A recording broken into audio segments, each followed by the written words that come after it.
আজকে তৈরি করে দেখাবো দো পেঁয়াজা। এটা আমার শ্বশুরবাড়ির অঞ্চলের একটা মোস্ট পপুলার খাবার। আসসালামু আলাইকুম, কেমন আছেন সবাই?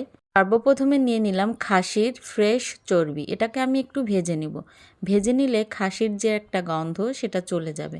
তো বেশি ভাজা যাবে না, আর এখানে লবণও দেওয়া যাবে না, তাহলে চর্বি গলে যাবে। একই তেলের ভিতর আর একটু তেল দিয়ে তেজপাতা আর দিয়ে দেবো পেঁয়াজ। এটা একটু ভাজা হয়ে গেলে এখানে আমি কিছু মশলা অ্যাড করব।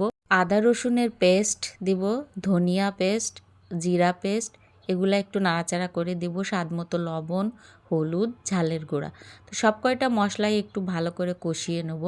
আর এই দো পেঁয়াজাটা রান্না হয় কিন্তু একেবারে নতুন আলু দিলে বেশি ভালো হয়, আর খোসা অবস্থায় দিতে হবে।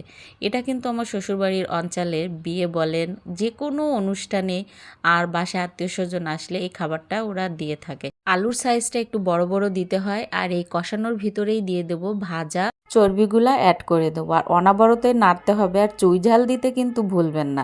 চুই ঝাল দিলে এই খাবারের টেস্টটা দ্বিগুণ হয়ে আসে। একটু ভালো করেই কষাতে হবে, আর দিয়ে দেবো গরম মশলার পেস্ট। কষাতে কষাতে এই লুকটা কিন্তু অসাধারণ হয়ে যায়। শ্বশুরবাড়ির অঞ্চলের এই খাবারটা আমার যে কি পছন্দ সে বলার মতো না। ইনফ্যাক্ট আমাদের ফ্যামিলির সবারই খুব পছন্দ। তো একবার হলেও ট্রাই করে দেখবেন, খুবই ভালো লাগে। তো সবাই ভালো থাকবেন, সুস্থ থাকবেন, আর ট্রাই করতে কিন্তু ভুলবেন না। কেমন হয়েছে বলবেন।